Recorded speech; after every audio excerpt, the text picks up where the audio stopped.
Welcome to Leaders Recon, where we discuss leadership, warrior skills, and other unique opportunities within the G3 Leader Development Branch. I'm your host, Joshua Carr, and today we're discussing the State Partnership Program with an expert, Mr. Russell Galeti. Sir, welcome to the program. Thanks for having me. So you work at the State Department now, but you're also a guardsman. Which state do you come from? Yeah, I am. And it's important to note that I'm here in my civil servant capacity for the Department of State. I'm a GS there, and I'm a traditional guardsman back in Ohio. So I've been with the Ohio National Guard for 22 and a half years now, enlisted an officer. And then I live and work in Washington, D.C., and I'm a full-time civil servant for the Department of State. So you get to balance a little bit, but I guess you've seen both sides of things then, because you have a unique perspective from the SPP program, or the State Partnership Program, I guess, for those who are not familiar with the acronym. From the State Department perspective, but then I'm sure you interacted with your state partner as well as a guardsman. Oh yeah, it's been great. In my M-Day capacity, I deployed with the Hungarian Army for 6 months of training alongside the Hungarian Army in Hungary, and then together, as it was called an operational mentor and liaison team, and there were a number of them in the 2000s, 2010s. And then together, 28 Americans and 28 Hungarians, we deployed to Afghanistan together, and the 56 of us trained, advised, and assisted a battalion of Afghan National Army infantry. And we were the third rotation of that. And I think it ultimately yielded like 10 rotations. So to have that SPP experience, in my back pocket, coming to Washington, D.C., and now working on the program more at the national strategic level for the State Department is invaluable, because I am kind of the chief salesman for the SPP within the Department of State. Yeah, I was going to ask you, sir, what's your actual title over there in the section before we dive into the SPP program itself? Sure, I'm a strategic planner. So my working title is strategic planner. My actual title is foreign affairs officer. And so there's a small team within the Bureau of Political Military Affairs, and we focus on the integration of diplomatic equities and concerns into what remain fundamentally military plans. So we all have a strategic planning portfolio on my team. I have CENTCOM and SOCOM military plans, but then we each have a Title X authority that we have to kind of coordinate around the department. And so some of them have, some of my partners have 312 theater cooperation activities, 1202 support to irregular warfare. We refer to these all by their section in the NDAA, the National Defense Authorization Act, or the U.S. Code. But I ended up, just through sheer luck, with 341, the State Partnership Program. So every time DoD needs anything from the State Partnership Program through State Department, I get to chat up our desk officers about it, route it through our department, get our Assistant Secretary's signature on it, and basically be kind of the focal point in state for SPP. Well, and that's one of the things that really surprised me when we did a site visit at the State Department was, like, the State Department compared to DoD is such a small entity. So it feels like everyone has, like, such a big portfolio while they're there, as compared to DoD, which is like a huge monstrosity of an organization. It is, and that's kind of a chief complaint is, compared to DoD, every agency feels themselves to be very under-resourced and small, but DoD has such a wide variety of missions, everything from the nuclear triad down to security cooperation programming in developing countries, and running schools, PXs, hospitals, bowling alleys. You just really can't compare apples to oranges. However, State Department, I think, only has about 12,000 foreign service officers, and those are our diplomats who go around the world and represent and negotiate on behalf of the United States with other countries, and then about another 12,000 civil servants supporting them, and those are kind of like equivalent to warrant officers. They are the technical functional specialists who, like me, focus on one specific portfolio for a longer duration. And so, it is a very, very different kind of bureaucratic organizations and perspectives that we approach the world with. So taking that perspective, then I guess, so can you give us an overview, I guess, of the SPP program itself? I think it started, we were talking earlier, in 1993. Sure, yeah. State Partnership Program it's fundamentally a DoD program. So we coordinate, as directed by law, with DoD on their execution and implementation of the State Partnership Program. It comes from Title X of the U.S. Code, Section 341, and it's a security cooperation program that focuses on military-to-military security engagement in support of defense goals. And then kind of auxiliary to that, you get into a lot of cultural exchange, educational exchange, whole of society exchanges between, states and partner countries. But fundamentally, it's a DoD security cooperation program that we in the Department of State provide concurrence or coordination on. It started it has its roots in the late 80s, early 90s with the dissolution of the Soviet Union. By 1992, with all these countries kind of leaving the Soviet Union, the United States realized that it could no longer kind of approach engagement with the Soviet Union as one unitary political body, and so had to establish contact and liaison with all these other countries again, reestablished in some cases. And so, to provide familiarity, contact, liaison, avoid any, miscalculation between European countries or between the United States and former Soviet states. And so U.S. European Command at that time set up what was called the Joint Contact Team Program, which just took, I think, language-trained officers and special forces officers who already existed within European Command and I think 10th Special Forces Group, and established liaison officers primarily in, I want to say, Poland, Czechoslovakia, and Hungary in 1992. And then by 1993, the National Guard Bureau proposed the State Partnership Program, which then started pairing individual U.S. states with individual European countries. And my state, Hungary and Ohio, being one of the first partnerships established in 1993. By 1997, this is a quote that I made sure to pull out, but there's a joint staff history on the State Partnership Program, and it said by 1997, citizen soldiers provided an excellent model for the democratization of the military and provided a compelling example for the use of part-time military to meet national defense needs. So already by the 90s, we were kind of modeling, this is what an all-volunteer force can do for you, and this is what using a trained, professional, and ready reserve component can do for you. So that's pretty cool. So then that's where, I know a lot of guardsmen are like vaguely familiar with their partnership programs, but they've been evolving quite a bit. So you mentioned that you kind of started in Europe and EUCOM there with the, dissolution of the Soviet Union. And it's expanded quite substantially now. Do you know where we're at today? Yeah, it's expanded to 82, I think 82 partnerships in all 54 states and territories. Many U.S. states have multiple partners, and some countries, for whatever reason, have multiple U.S. states as partners, and it's growing. I want to say U.S. Southern Command, every country has a SPP partner within U.S. Southern Command. So Southcom and EUCOM are very well established, and we're already growing our numbers. In every combatant command has a few state partnership program partners. Even Northcom has Bahamas and Rhode Island, but it's growing in AFRICOM, U.S. Africa Command, U.S. Central Command, U.S. Indo-Pacific Command, which some of those theaters, we're really looking forward to expanding our competitive posture and building alliances and partnerships. Well, and that brought me right to my next question, which, as a strategic principle, I guess, what, from your position over in the State Department, I understand it's a DoD program, but what is the purpose of state partnership programs with, these various countries around the world? I think more than just the military to military engagement that, the National Guard Bureau says is the purpose of state partnership program. It does provide continuity of partnership that we see. What we see when we look at the state partnership program from State Department is that continuity, that it's not a random, military unit kind of cycling in and out to do a joint exercise and training program or a medical civil action program. It is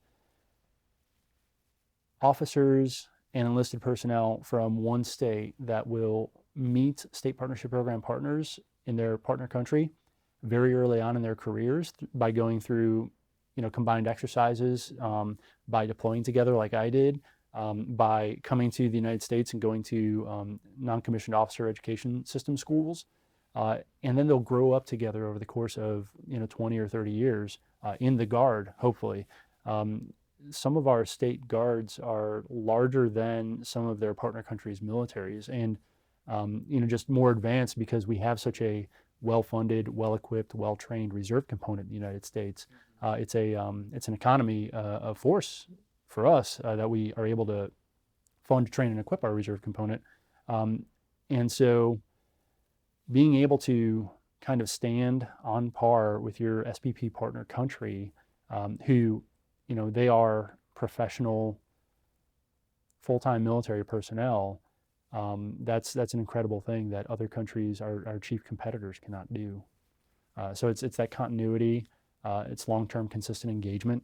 And it's also what I see also when I look at SPP from the State Department is a whole society approach, that mill-to-mill engagement is just the start. And ideally, you want to get to a place where you're connecting colleges across oceans, you're connecting governors to prime ministers, you're connecting, state cabinet level departments to ministries, to grow economic ties, educational ties, cultural ties, things like that. It seems like it's a lot about building those like fundamental relationships like over time. Because I know you mentioned earlier, like we have diplomats and State Department people moving in and out of positions all the time, but in theory, these relationships that you develop, like for example with the folks you deployed with from Hungary, eventually can mature over years. Oh yeah, you see, after, the individual Guard states are kind of such small ecosystems sometimes. It's still larger than their partner country military sometimes, but also, the same 10,000 soldiers kind of cycling through the same community over the course of a career. It's very easy that, or very likely that you'll see company commanders, battalion commanders, brigade commanders, and then, ATAGs, assistant adjutant generals, and adjutant generals grow up together throughout the course of their careers with, people who are also going through that hierarchy in their military career in their country. And so ideally, by the time you're a brigade staff officer or a wing commander or, an ATAG or a TAG, you're very well familiar with all the, the brigade commanders and division commanders and general staff in your partner country. And, you've not just had initial exchanges, but your kids play together, you vacation together, you know each other's families. That's the, I think, advantage of having that long-term, consistent mill-to-mill engagement with like communities that get to know each other over time, and deploy and fight together. So then I guess shifting from that relationship piece over, I know, the National Defense Strategy has us focused on this like great power competition model. How does SPP, work in concert with that? I think it provides an American presence, even in combatant commands and regions of the world where they don't traditionally get U.S. military posture. Some combatant commands will never get a carrier strike group or an armor brigade combat team, but they will get, a state partnership program partner with every single country in their command. And so it lets us kind of be everywhere, which then sometimes puts our competitors on their back foot, makes them have to cover down, makes them have to perk up and take notice of what we're doing, and signals to not just our partners, but our competitors that there's no partner or ally in the world that we take for granted. So in that way, it for such a little investment, it provides all those things.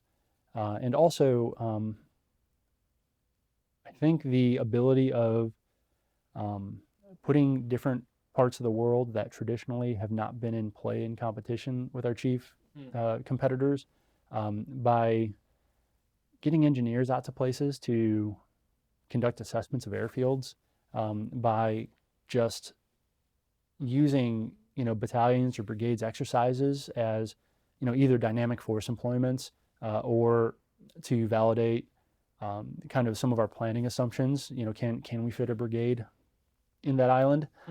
Can we get a brigade there quickly enough? all those things helps us kind of refine our plans at the national strategic level, and kind of increases the options that we have available for things like access spacing and overflight, gives us greater fidelity on running estimates to where, yes, this country has said to the, the brigade commander or the tag of this state that, the partnership's so good that we'll give you access spacing and overflight if you ask us, or, the United States is our security partner of choice. Like that's kind of where that's aspirational. And that's where we want to get to with, so many of these partnerships. So I guess another thing that I've heard on, talking about the strategic level planning and stuff is the acronym DIME. I'm sure a lot of us have heard about a little bit about that, right? Diplomatic, military, or informational, military, economic, because it sounds like a little bit like the state partnership program here is merging some of those pieces together almost, with the military to military engagement, but then also, the informational or maybe diplomatic piece. I guess what are some of your thoughts on that? Ideally, so the taxpayers pay for a security cooperation program. That's what the law says. But ideally, it does lead to a lot more of those things. Obviously, the program itself, and that's the difference between an instrument and a element of national power. The instrument is kind of the extant capability. It's what you have to use. The element is kind of more latent potential. It's iron in your mountains that can be turned into tanks or export goods, right? But it's an instrument that can affect all the different elements because it does have diplomatic effects. It is a desirable program that we want to extend to select partners and allies in the world, which then I think earns us favor with them and builds stronger ties with them.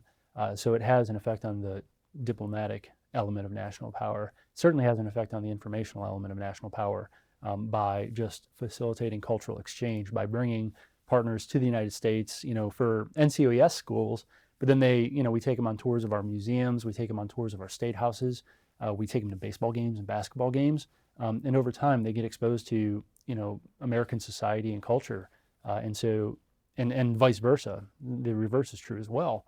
And then, military, that's obvious. It's the security cooperation. It's building lowercase BPC, building partner, capacity or capability.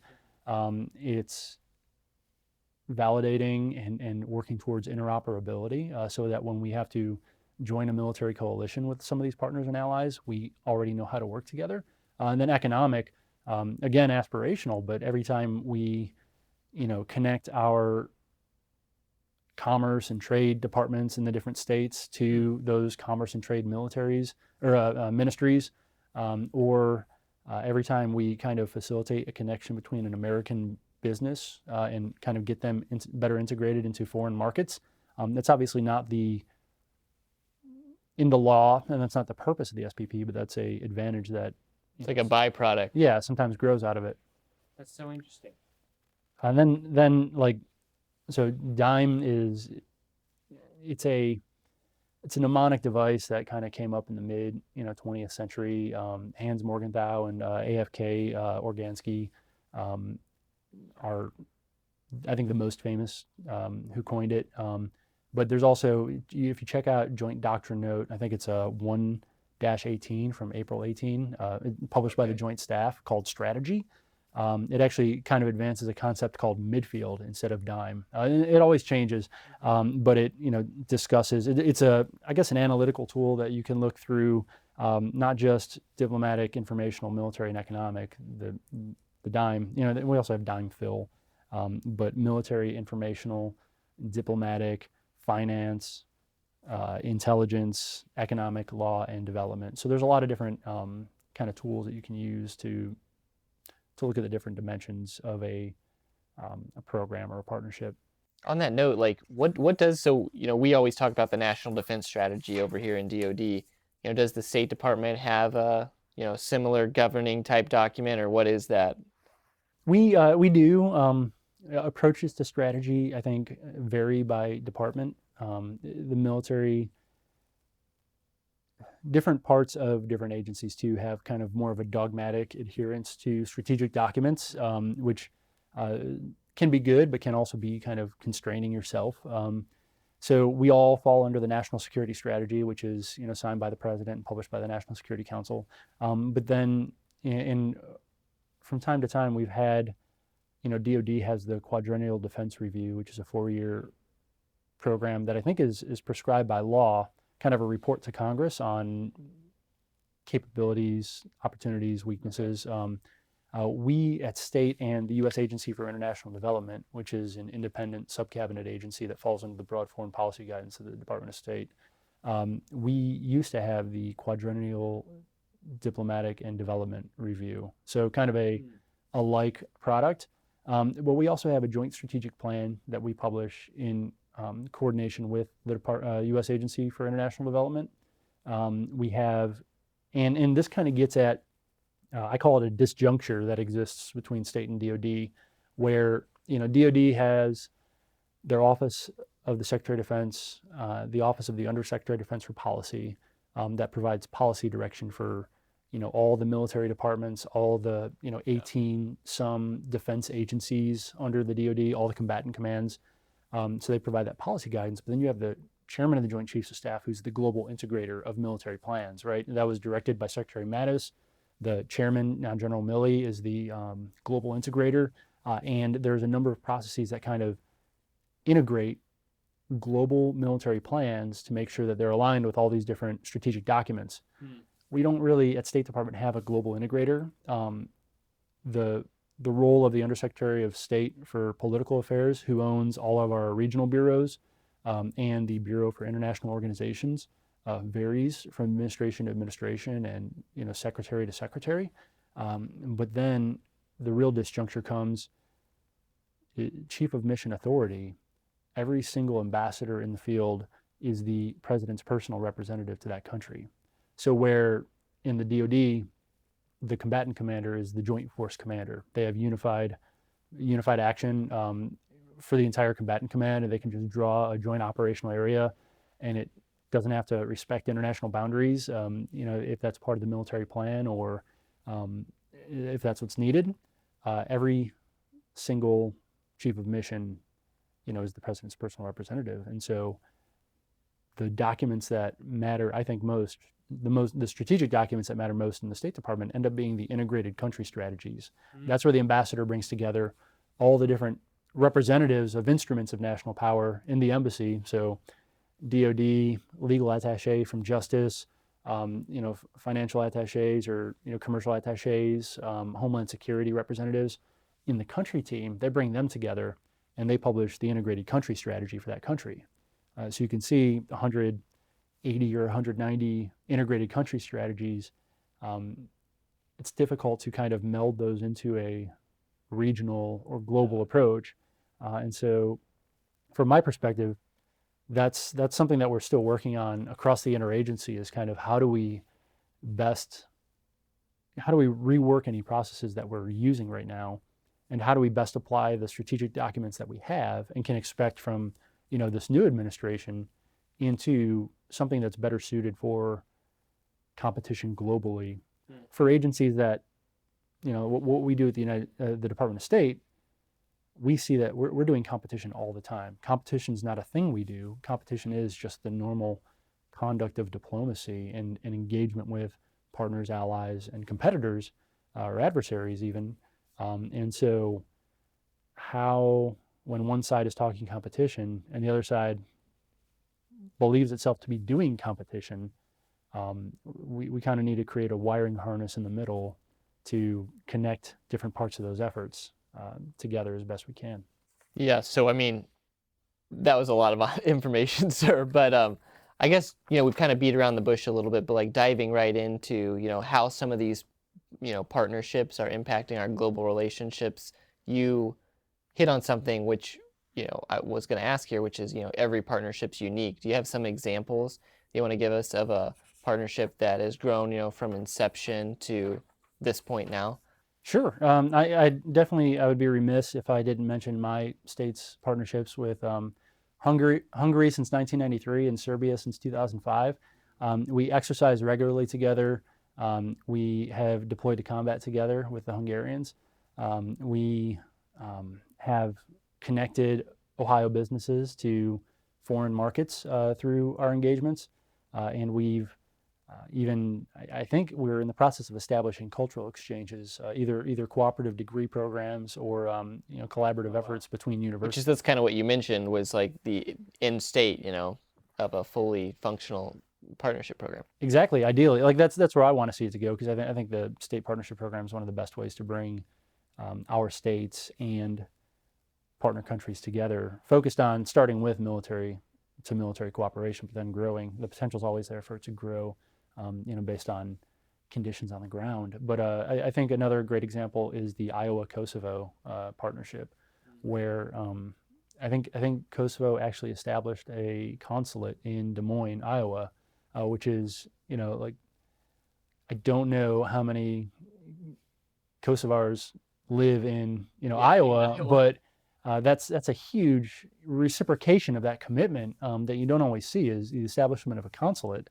And really cool is Terry Branstad was the governor of Iowa, and is now, or was until recently, the U.S. ambassador to China. So, governors and ambassadors kind of sometimes cycle back and forth or go from being one to being the other. And so it's very cool to see some states where ambassadors have become governors bring their knowledge of military to military cooperation that they gained while they're an ambassador to their state, and then interface with their National Guard that way. And the reverse is also true, seeing someone go from being the governor of a state to now that person is a major ambassador from the United States somewhere in the world and has deep knowledge of what specifically the National Guard can bring. And so Iowa Kosovo is another great example. General Orr, who was the TAG for a while there, talked about specifically wanting to build a whole of Iowa to whole of Kosovo relationship, and specifically connecting cabinet level agencies in Iowa to ministries, mostly, economic and trade ministries in Kosovo, to, facilitate exchange along all those different instruments or elements of national power. So otherwise, in the 2000s and 2010s, a number of states deployed to combat together in NATO, North Atlantic Treaty Organization, operational mentor and liaison teams, colloquially called OMLETs. So Slovenia and Colorado, Latvia and Michigan, Hungary and Ohio, Lithuania and Pennsylvania, Croatia and Minnesota, and Bulgaria and Tennessee. Azerbaijan and Oklahoma come together over energy extraction and research. That's part of the reason why their partnership took off. The state of Georgia has helped the Republic of Georgia develop their National Defense Academy in Tbilisi. And then, those are the highlights, but the real success story is that, there are combatant commands where every country has an SPP partner, and every combatant command has at least a few SPP partners, and the number of partnerships are growing. So that's the real success story, is the day-to-day, persistent, long-term military cooperation that's happening, building, capability, interoperability, and familiarity between those two partners all over the world. Well, you kind of hit on this already, but you talked about we want states to, or foreign states, to view the United States as like their security cooperation partner of choice. I think that's the terminology used there. But how does, is the SPP program pretty competitive for entering new states in? I know that, Texas and Egypt, right, was the last one that happened. Yeah, there's a number of partnerships that are in the works right now, and there's a rate at which the National Guard Bureau, I think, thinks that they can grow the partnership. A huge, limiting factor on that, I think, is military, paying allowances, and also finding the time amid, I think, all this other requirements that we have. Yeah, our federal warfighting requirements, our responsibility to be responsive to state requests for support to civil authorities. And this has been an unprecedented year for that, with COVID responses, civil disturbance responses, and other responses in the individual states and territories. And then also our community mission. There's a lot of strain on being able to provide more and more to kind of feed that beast. But when I talk to soldiers around the country and state partnership program directorates from the various states and territories, they love it.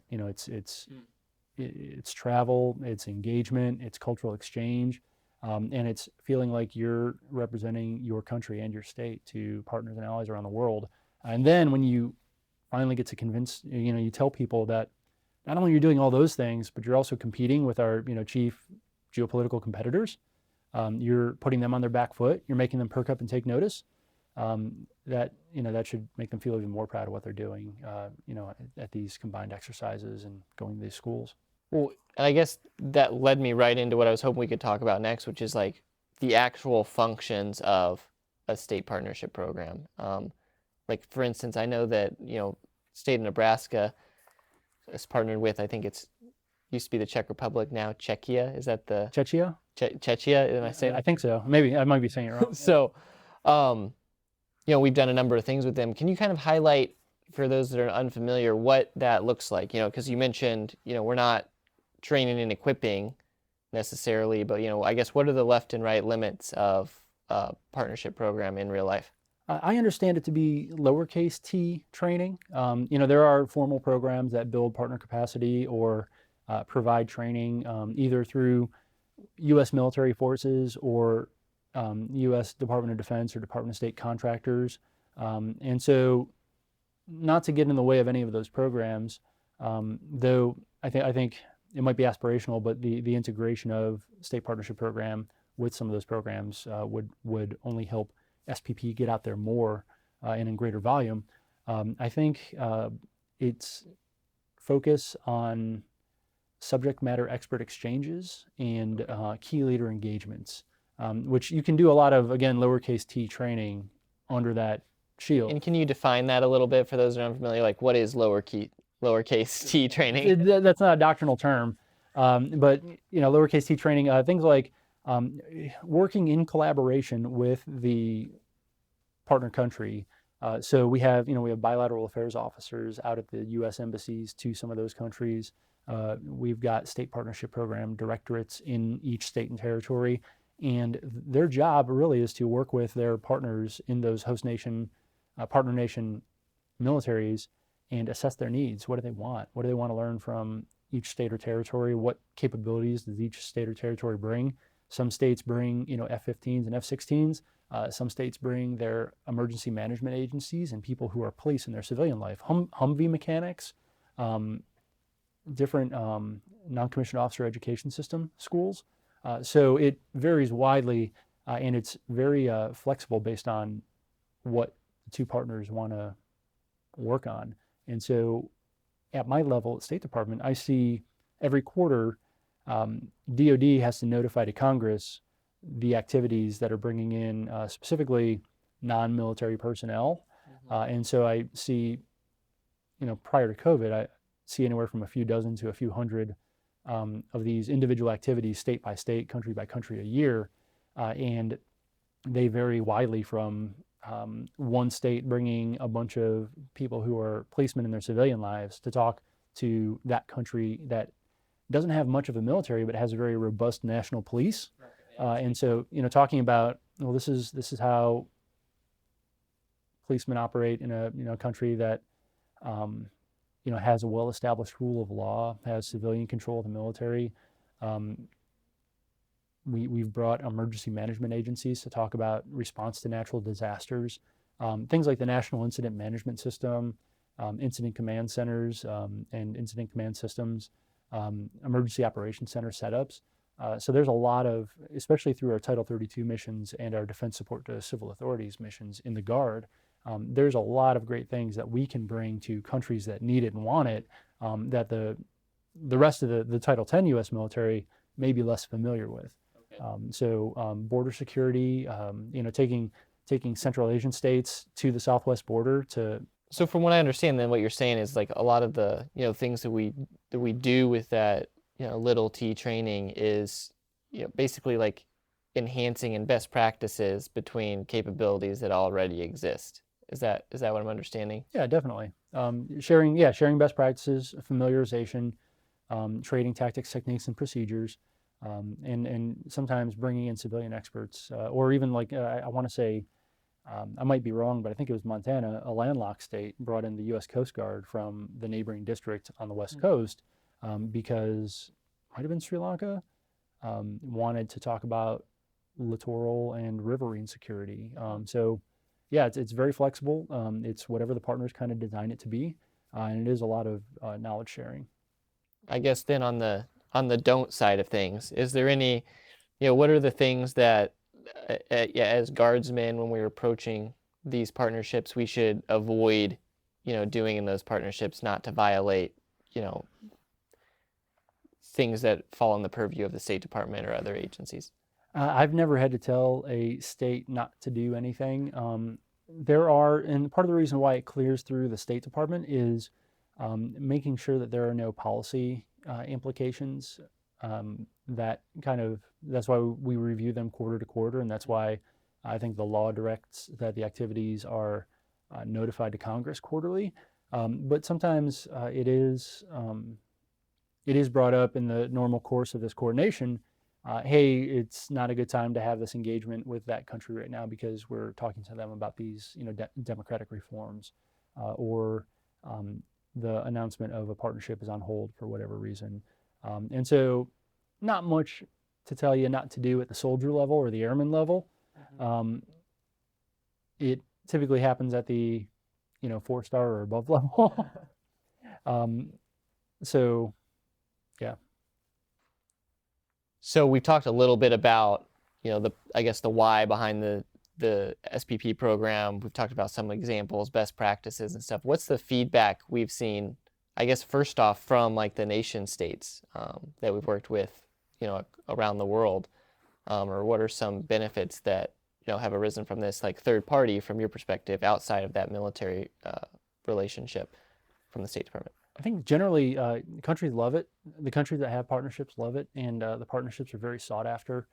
The ambassadors and diplomats who are familiar with the program as a specific kind of brand of security cooperation, aside from what the rest of the whole entire military brings, they are very enthusiastic for it because it brings not just a Stryker cavalry regiment doing a tour of Europe to that country, but it brings a governor that can be brought in, a tag that can be brought in, a few A tags that can be brought in, and a lot of different flavors of equipment and capability that can be brought in. So countries love it because if you want to talk infantry brigade combat teams, there are states that can do that. If you want to talk F-16 wings, there are states that can do that.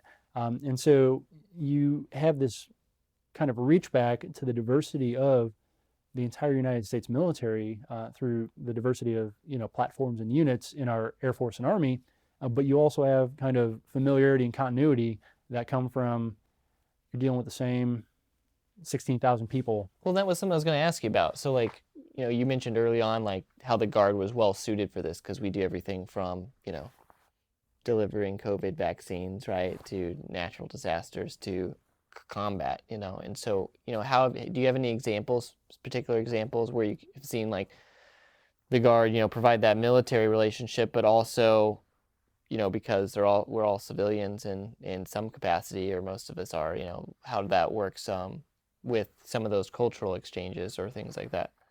Yeah, there are a lot of police exchanges between the Louisiana National Guard and Haiti that I see, the Haitian National Police. Central Asia, border security is kind of the name of the game. And so I think many of the Central Asian states partners are out in the Mountain West or out in the Southwest. And so they can talk border security, especially the Southwestern states. And the Central Asian states partners, militaries come to the United States to tour our border, facilities.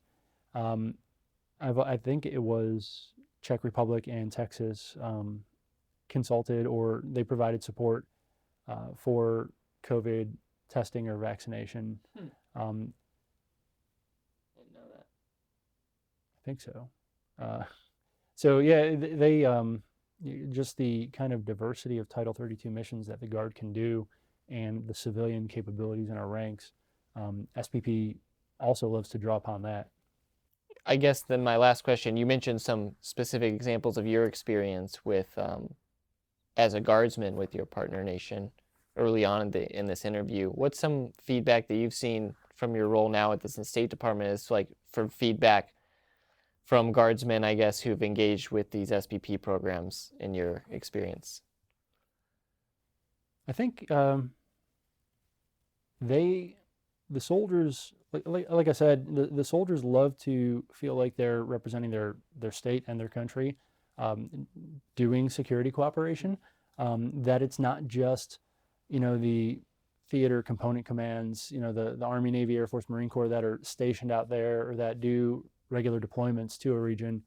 It's not just soft doing, JSETs or med readies or den caps or vet caps or whatever, all these different engagements that those units do, that someone who's a policeman in, Baton Rouge, Louisiana, can go to Haiti and consult with a partner policeman in the Haitian National Police. Someone who's an electrician can go to basic leader course with, a Hungarian army officer in Columbus, Ohio. The diversity of civilian occupations and Title 32 missions that we have experience in. We deal with these things year in and year out: floods, civil disturbance, pandemic response. Our people are not only combat veterans or combat credible units, they're also very well experienced in what I think in the United States is a very high functioning DISCA construct. And so we can take your average soldier who's run a bulldozer or a forklift or run a distribution center for a food bank in Ohio, can then take that experience to their partner nation and say, hey, when your country calls on you to do this, here's what I've done. So very, very relevant, very applicable, and it's great that we can share that experience with countries that need it. So, sir, you mentioned a couple times that the SPP program is one of those things that can put our near-peer competitors, on their back foot. Can you give us an example of like how the SPP program does that? Yeah, so just even the granting of a partnership shows our chief competitors in the world that there's no part of the world no ally or partner that will take for granted. And we have the best trained soldiers in the world, the best equipped soldiers in the world. Our defense industry is the best in the world. And wherever our soldiers and airmen go, they're bringing with them kind of their examples of being a soldier or an airman in a system where the civilians control the military and we follow the rule of law. And our competitors can't do that. And so it frustrates them because all they can throw at those partners and allies are shoddy military equipment, shoddy infrastructure projects, and private military contractors. And so that's I think a chief comparative advantage that we can bring when we bring the SPP to some of these, crucial geopolitical choke points or strategic countries in the world. It's another form and flavor of competition, just as much as foreign military sales, foreign military financing, or the actual capital T training of their soldiers and officers is the bestowing that state partnership program partnership to them. So, sir, before we dive into your final thoughts, what for those states that are looking to expand those relationships with schools, is there opportunities there for soldiers to attend, Americans' military schools, and then vice versa for guardsmen to attend, a training course that, for example, like a jump program at, a foreign entity puts on? What have you seen with that in your experience up here at the State Department? So there's another program that deals specifically with military schools with professional military education. It's very officer focused, but it's called IMET, International Military Education and Training. And it kind of identifies those high potential officers in partner nation. It's not tied to the SPP necessarily, though. It's kind of a separate program. It is, yeah. But it focuses on sending folks to, things like the Captain's Career Course, War College, intermediate leader education, PME courses like that, and also improving English language proficiency in partner nation and allied military forces. So, sir, as we wrap up here today, do you have any final thoughts for those states out there who are developing their SPP partnerships on, best practices? Yeah, I think foremost, take a deep interest and encourage your soldiers and airmen to take a deep interest in your country's history, culture, language if you can. Tap into the diaspora communities that exist in your state and your National Guard when you're either pursuing a new country nomination or starting a partnership with a country. When I found out that I was going to be deploying with Hungary to Afghanistan, first thing I did, after buying about $300 worth of books on Afghanistan and Hungary, was I called Ohio State University and I asked a professor of Hungarian language studies to spend a day with our unit and just kind of help immerse us in Hungarian culture. And so she did that. She made a Hungarian dessert. She took us all through kind of like tactical language, just the basics of hi, hello, how are you? Told us about the history of Hungary. And then the next weekend, I was able to line up a Afghan professor from the same university to come do the same for Afghanistan. And so every state that has multiple universities, diaspora communities, and every state and territory already has at least one state partnership program partner. You can tap into those assets and really bring them to bear to prepare your soldiers as best you can prior to their engagements. Also, there's a lot of strategy already written that you can kind of hang your engagements on. So I encourage state partnership program directors, particularly, make sure that your stuff is nested in the national security strategy, national defense strategy, national military strategy, the theater campaign, the combatant command campaign plan, theater campaign order, if there's a theater security cooperation plan, and also you're not confined to just talking to people in your own state or guard bureau. Routinely, I field calls and requests for information from individual SPPDs who, just want to know, hey, what's the status of this agreement? What's the status of certain talking points that they're not sure have been delivered yet or not? A few of them I have a good relationship with. I send cables to just to kind of keep them up to date on what's happening at the diplomatic level or the national level with that country.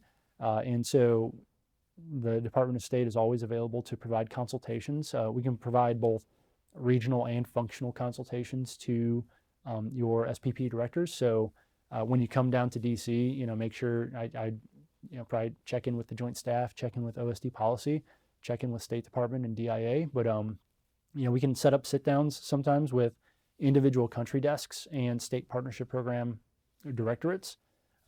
We can also connect you with other functional bureaus within the Department of State that might have more specific information, based on what the U.S. government's concerns are with that country. So, conflict and stabilization operations is a bureau that we can connect you with.